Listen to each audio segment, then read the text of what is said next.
Real Madrid vs Deportivo Alavés, composition probable, absent, analyse, pronostic et tous les détails.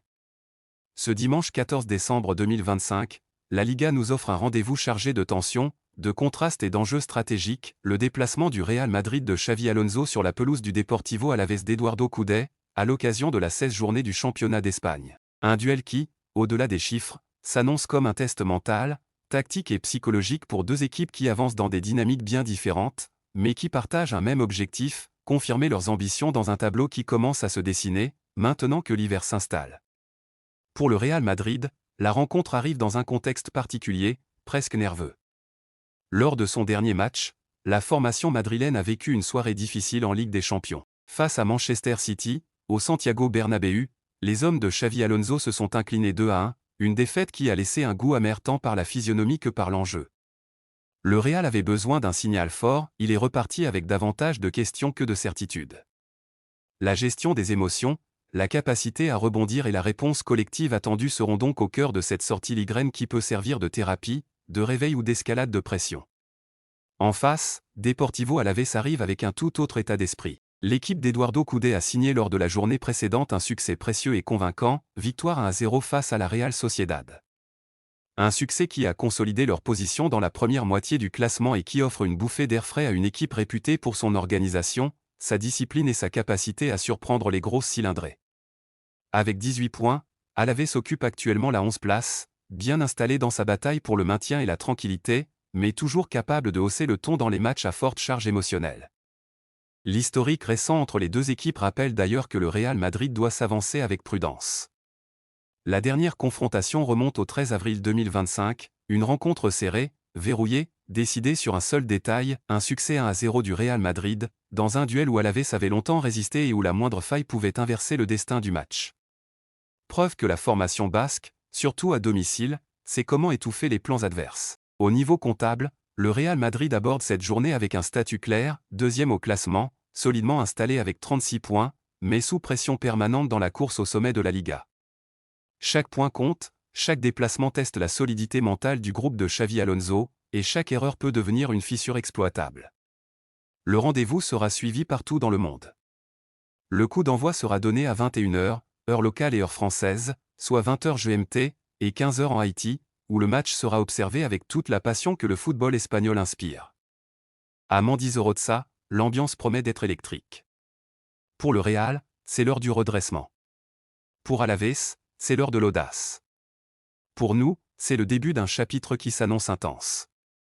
Analyse complète de la composition probable du Real Madrid. Les absents du Real Madrid, un contexte médical et disciplinaire lourd. La liste des absents madrilènes pour ce déplacement à Mendizorroza raconte presque un match avant le match. Daniel Carvajal, Ferland Mendy, Trent Alexander-Arnold et Eder Militao sont tous blessés, privant Xavi Alonso de 4 profils défensifs majeurs, chacun occupant un rôle stratégique dans la structure habituelle du Real. Carvajal, véritable métronome du couloir droit depuis plus d'une décennie, manque par son leadership et sa capacité à coller la ligne pour ouvrir des espaces. Mendy, lui, offre une sécurité défensive rarement égalée, une fermeture d'angle précieuse qui manque cruellement lorsque les transitions adverses s'accélèrent. Arnold, recruté comme symbole d'un Real plus créatif depuis l'arrière, laisse un vide technique dans la première relance. Quant à Militao, sa simple absence modifie la verticalité défensive et la gestion de la profondeur. À ces blessures s'ajoutent des incertitudes pesantes, David Alaba, Dean Huijsen, et Eduardo Camavinga et Kylian Mbappé. Tous incertains, tous essentiels dans des registres différents. Alaba, ordonnateur de la défense, apporte calme et clarté dans les phases de possession. Huijsen, jeune mais déjà décisif, est une ressource importante pour gérer la rotation défensive. Camavinga, c'est l'énergie pure, le joueur capable de transformer le tempo d'un match rien qu'en accélérant une conduite de balle. Quant à Mbappé, la simple possibilité de son absence modifie la manière dont l'adversaire défend, si le Français ne joue pas, la ligne défensive d'Alavés aura moins tendance à reculer instinctivement. Enfin, 3 joueurs suspendus viennent accentuer la fragilité collective, Fran Garcia, Endrick et Alvaro Carra. Garcia, qui aurait pu dépanner sur le côté gauche, manque au moment où ce poste est décimé. Endrick prive le Real d'une option offensive jeune, imprévisible et capable de renverser le cours d'un match. Carra, en pleine ascension depuis son arrivée dans l'équipe première, aurait été une vraie solution dans la rotation défensive. Analyse détaillée des 11 joueurs titulaires probables. Thibaut Courtois ou le rempart indispensable. De retour à un très haut niveau après son long calvaire, Thibaut Courtois reste la fondation principale sur laquelle repose le Real Madrid. Dans un contexte où la défense est recomposée et fragilisée, le rôle du portier belge devient encore plus central, rassurer, orienter, corriger et parfois sauver. Sa capacité à lire les situations, à fermer les angles et à dominer les airs compense souvent les moments de désorganisation collective. Face à Alaves, une équipe qui mise sur la densité offensive et les ballons hauts vers Lucas Boyer, Courtois sera naturellement sollicité. Federico Valverde, arrière droit, piston improvise mais essentiel. Repositionné dans un rôle inhabituel d'arrière droit, Federico Valverde représente l'une des décisions les plus audacieuses de Xavi Alonso. Son volume de jeu, sa vitesse et sa capacité à couvrir de longues distances font de lui une solution logique en moment d'urgence. Le problème, ce poste limite ses courses intérieures et son apport créatif au cœur du jeu.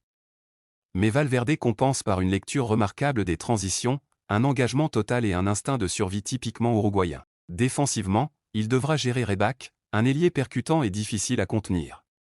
Antonio Rudiger ou le général sans son armée habituelle. Privé de Militao, Alaba et Huijsen autour de lui, Antonio Rudiger devient plus que jamais le pilier de la défense madrilène. Le leader vocal, la présence physique, la menace dans les duels.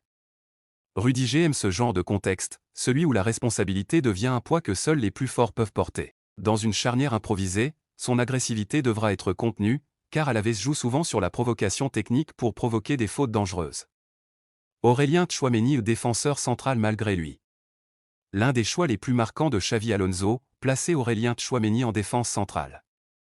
Le Français a déjà joué à ce poste, mais le faire sur un match à haute intensité demande une maturité tactique exceptionnelle. Son sens de l'anticipation et de la lecture du jeu peut transformer les sorties de balles du Real, mais il devra également adopter un comportement défensif plus strict, limiter ses projections, rester positionnellement irréprochable. Face à Lucas Boyer, un attaquant très physique, le duel pourrait être rude. Raúl Asensio, le pari assumé au poste d'arrière gauche. Peu connu du grand public, Raúl Asensio fait partie de ces joueurs promus dans des contextes complexes. Le Real n'a plus de latéral gauche naturel disponible, et Asensio est le dernier profil capable d'occuper cette zone. Il apporte de la générosité, une certaine rigueur défensive, mais manque encore d'expérience au très haut niveau. Son duel avec Caleb sera déterminant, s'il est dominé, le Real pourrait souffrir dans les transitions défensives. Arda Güler au milieu défensif, mais créateur d'abord. Dans ce 4-2-3-1, Arda Güler occupe une position atypique, presque contre nature, milieu défensif. Mais la logique est claire, faute de joueurs disponibles, Xavi Alonso veut garder un maximum de maîtrise technique dans l'entrejeu. Güler apporte de la vision, du calme, et surtout une capacité à éliminer dans les petits espaces. Le risque existe, défensivement, il n'a pas le volume ni la densité physique nécessaire. Le Real devra compenser collectivement. Dani Ceballos ou le régulateur, la courroie de transmission. À côté de Güler, Dani Ceballos devient le véritable pivot stratégique du Real Madrid. Sa mission, donner du rythme, équilibrer les courses, orienter les sorties de balles et servir de relais entre la défense improvisée et le trio offensif. Ceballos aime les responsabilités. Mais il devra être plus discipliné que d'ordinaire, car Alaves presse au par séquence et exploite très bien les pertes de balles. Rodrigo, l'ailier droit en mission. Avec l'incertitude autour de Mbappé et l'absence d'Endrick, Rodrigo porte sur ses épaules une grande partie de la charge offensive. Depuis le côté droit, il aura la liberté d'entrer dans l'axe, de combiner avec Bellingham, ou de provoquer sur son pied fort. Sa relation avec Valverde sera essentielle, s'il n'est pas bien compensé, le couloir droit peut s'ouvrir dangereusement au contre. Jude Bellingham, le cœur battant du Real. Dans l'axe derrière l'attaquant, Jude Bellingham retrouve son rôle préféré, celui d'un numéro 10 tout-terrain. Le Real espère retrouver l'influence énorme qu'il a affichée en début de saison. Sa capacité à marquer, distribuer et guider le pressing fait de lui un joueur indispensable. Sans Mbappé pour occuper les défenseurs, Bellingham pourrait trouver davantage d'espace, mais devra éviter de trop décrocher, sous peine de déstructurer l'animation. Vinicius Junior, le danger principal. Avec les nombreux absents, Vinicius Junior est le joueur que Real Madrid regardera dès qu'il aura besoin d'un éclair, d'un déséquilibre, d'un geste qui change le match. Positionné à gauche, il aura souvent des situations de 1 contre Johnny Otto ou Tonaglia. Le Brésilien devra être discipliné dans son repli, car Asensio ne pourra pas couvrir seul le couloir. Mais offensivement, il reste la plus grande menace du Real. Gonçalo Garcia, le jeune attaquant au Grand Est. Propulsé en pointe, Gonçalo Garcia représente le symbole d'un Real Madrid en mode survie. Mbappé incertain, Endrick suspendu, la responsabilité tombe sur un jeune talent encore en apprentissage. Garcia devra être intelligent, jouer en appui, libérer Bellingham, attirer les centraux, créer des espaces. Le match peut être fondateur pour lui, soit un acte de naissance, soit une soirée très compliquée. Analyse finale, un Real Madrid expérimental, mais capable de surprendre. Cette composition probable montre un Real Madrid loin de sa version idéale, un Real Madrid improvisé, bricolé, recomposé pièce par pièce. Entre défense décimée, milieu réorganisé, attaque amputée de ses références, Xavi Alonso devra miser sur la créativité, la personnalité et l'adaptabilité de ses joueurs. Le bloc défensif sera fragile, et chaque transition défensive peut devenir un gouffre. Le milieu devra protéger, orienter, rassurer. L'attaque devra compenser en étant réaliste et explosive. Mais le Real Madrid possède une constante immuable, dans la difficulté, il trouve souvent l'inspiration. S'il parvient à contrôler le tempo, à éviter les erreurs techniques et à profiter du talent individuel de Vinicius, Bellingham ou Rodrigo, ce Real expérimental peut non seulement tenir, mais aussi s'imposer. Analyse complète de la composition probable d'Alavés. Les absents d'Alaves, un impact limité mais notable. Le Deportivo Alavés aborde ce match avec 2 joueurs indisponibles, Facundo Garcés, suspendu, et Jon Guridi, incertain. La suspension de Garcés prive la défense d'un élément fiable et expérimenté dans l'axe, tandis que Guridi, s'il devait manquer la rencontre, limiterait la rotation possible au milieu. Néanmoins, comparé aux blessures et suspensions du Real Madrid, Alavés conserve un effectif relativement stable, ce qui constitue un avantage psychologique et tactique pour Eduardo Coudet. Antonio Sivra, le dernier rempart. Dans les buts, Antonio Sivra est un élément clé. Sa réactivité et son sens de la lecture des trajectoires seront essentiels face à un Real Madrid expérimental et porté sur la vitesse. Son rôle ne se limite pas à stopper les frappes, il devra organiser sa défense et guider ses centraux dans les transitions rapides adverses. Johnny Otto, arrière droit dynamique. Johnny Otto, à droite, combine solidité défensive et projection offensive. Il aura pour mission de contenir Vinicius Junior, tout en offrant des solutions pour lancer les attaques. Sa capacité à revenir rapidement sera cruciale si Valverde prend l'initiative de monter. Nahuel Tenaglia au défenseur central solide. Au centre, Nahuel Tenaglia devra former un bloc cohérent avec Jon Pacheco. Tenaglia est physique et agressif dans les duels, ce qui sera nécessaire pour contenir Bellingham et Gonçalo Garcia. Sa coordination avec Pacheco sera déterminante pour ne pas se faire transpercer par les mouvements madrilènes. Jon Pacheco, le jeune central prometteur. Jon Pacheco complète la charnière. Rapide et technique, il devra compenser la jeunesse d'Asensio en couverture et suivre Vinicius lors des changements de flanc. Sa discipline tactique sera mise à l'épreuve, mais il peut créer des situations de relance efficaces pour Alavés. Victor Parada, arrière gauche polyvalent. Victor Parada, à gauche, combine endurance et placement.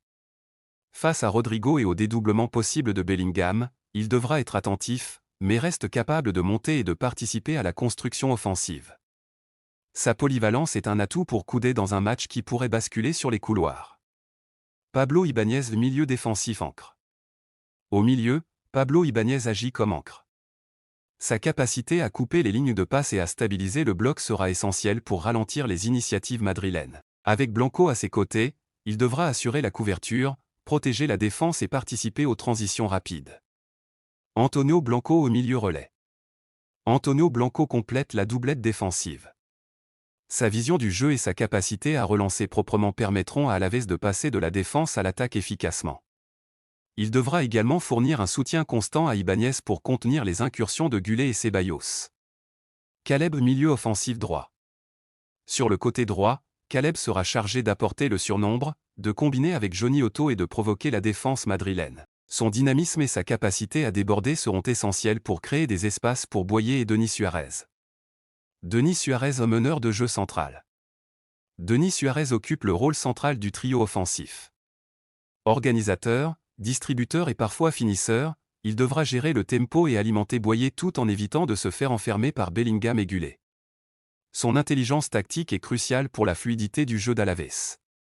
Abderrahmane Rebaque, milieu offensif gauche percutant. À gauche, Abderrahmane Rebaque apporte vitesse, percussion et créativité. Il sera le point de déséquilibre face à Valverde et Tchouaméni, capable de provoquer des centres ou de combiner rapidement avec Boyer. Lucas Boyer est l'attaquant pivot. En pointe, Lucas Boyer est la référence offensive. Son physique, sa présence aérienne et sa capacité à fixer les défenseurs seront essentiels pour créer des décalages et alimenter les milieux offensifs. Il devra être soutenu en permanence par ses coéquipiers pour peser sur la défense madrilène, expérimentale mais solide derrière Rudiger et Tchouaméni. Analyse finale, Alaves prêt à poser des problèmes. Alaves présente un bloc relativement stable, avec des joueurs alignés dans leur position naturelle et un effectif presque au complet. La clé de leur réussite sera la discipline défensive, l'anticipation des mouvements madrilènes et l'exploitation des ailes, où Vinicius et Rodrigo représentent la principale menace. L'équipe de Koundé devra être compacte, mobile et agressive dans les duels pour espérer surprendre un Real Madrid qui, malgré ses absences, reste une machine à talent et à individualité. Pour ce match entre Deportivo Alavés et Real Madrid, le Real Madrid part naturellement favori, malgré un effectif largement remodelé par les blessures, les suspensions et les incertitudes. Alavés reste solide à domicile et peut créer des difficultés grâce à sa discipline défensive et ses transitions rapides, notamment avec Lucas Boyer comme point d'ancrage offensif. Le pronostic penche donc pour une victoire du Real Madrid, mais Alavés pourrait rivaliser, surtout si le Real tarde à trouver ses automatismes avec cette défense improvisée et un milieu en partie recomposé. Un score serré, comme 2-1 ou 1-0 pour Madrid, semble le scénario le plus probable. Le Real Madrid fait face à une période délicate sur le plan défensif cette saison. Entre blessures et absences prolongées, le club madrilène voit son arrière-garde souvent décimé.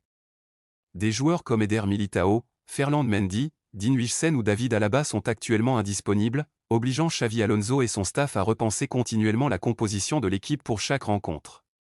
Cette situation met en lumière l'importance de disposer d'une profondeur de banc solide, surtout pour un club comme le Real Madrid, habitué à lutter sur plusieurs fronts à la fois. Chaque absence se fait sentir et le manque de continuité défensive pèse sur l'efficacité de l'ensemble du système de jeu, rendant la recherche de renforts d'autant plus cruciale.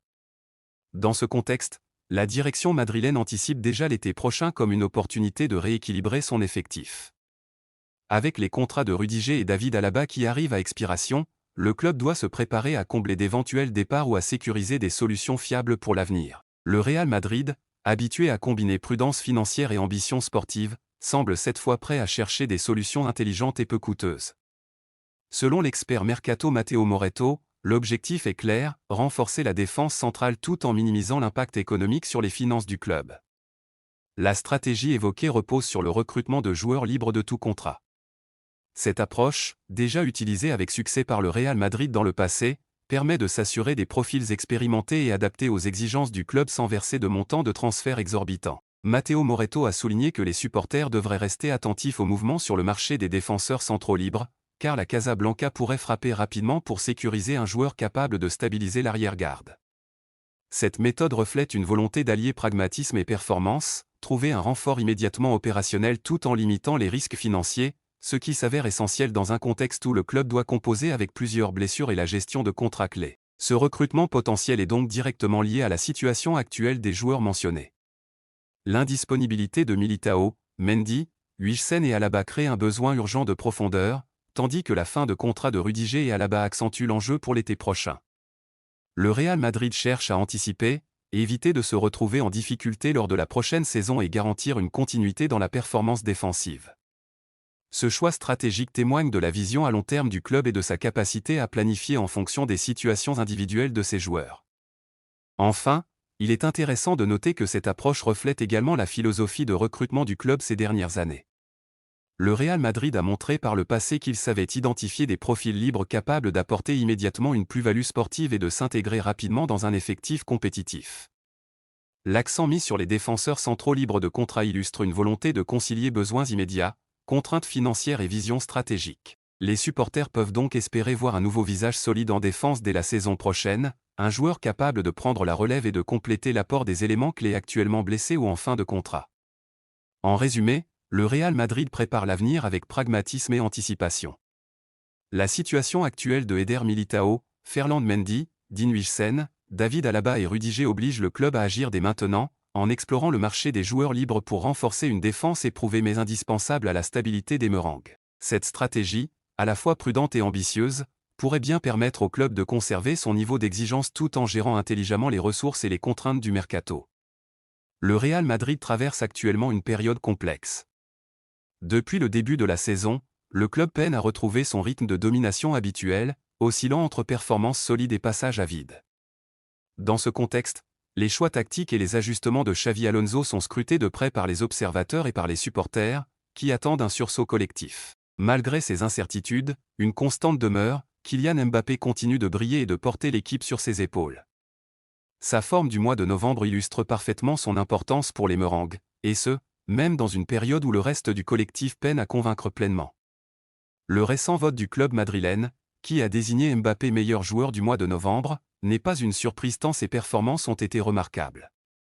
Avec 3 buts inscrits et une passe décisive en Liga, le Français a montré qu'il restait un élément incontournable dans l'attaque madrilène. Au-delà des statistiques, son influence sur le jeu est tangible, sa capacité à créer des espaces, à déstabiliser les défenses adverses et à prendre des initiatives individuelles fait de lui un point de référence autour duquel Alonso peut construire ses stratégies.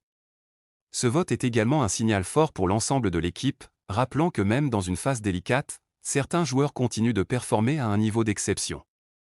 Mais la véritable démonstration de la puissance de Mbappé est venue sur la scène européenne. Son quadruplé face à l'Olympiakos en Ligue des Champions a non seulement scellé une victoire mémorable pour le Real Madrid, mais il a également rappelé à tous que le Français possède une capacité de transformation de match qui dépasse largement celle de ses coéquipiers. En inscrivant 4 buts dans une rencontre de ce niveau, Mbappé a montré qu'il n'était pas seulement un joueur de vitesse et de technique, mais aussi un finisseur capable de changer le cours d'un match à lui seul. Cette performance exceptionnelle a renforcé sa stature au sein du vestiaire et consolidé son statut de leader naturel de l'attaque madrilène. Pour Xavi Alonso, Mbappé représente plus qu'un simple joueur, il est un atout stratégique, une source de confiance et un catalyseur d'inspiration pour l'ensemble de l'équipe. Alors que le Real Madrid continue de chercher sa régularité et ses solutions tactiques, la présence de Mbappé XXL offre une stabilité essentielle. Chaque passe, chaque accélération et chaque but du Français constitue une réponse directe aux difficultés rencontrées par le club. Dans ce contexte, l'élection de Mbappé comme joueur du mois n'est pas seulement une récompense individuelle, mais un rappel de son rôle central dans la quête de succès du Real Madrid cette saison. En conclusion, le mois de novembre a été, pour le Real Madrid, une confirmation, même si l'équipe traverse des turbulences, Kylian Mbappé reste l'élément capable de faire basculer le destin des Merengues. Ses statistiques parlent d'elles-mêmes, et son impact sur le terrain va bien au-delà des chiffres. Pour Xavi Alonso, continuer à tirer le meilleur de son capitaine français sera crucial si le club veut retrouver sa trajectoire victorieuse et aspirer à des objectifs ambitieux cette saison. Mbappé, par son talent et sa constance, demeure le phare autour duquel le Real Madrid peut espérer se reconstruire et briller sur toutes les scènes.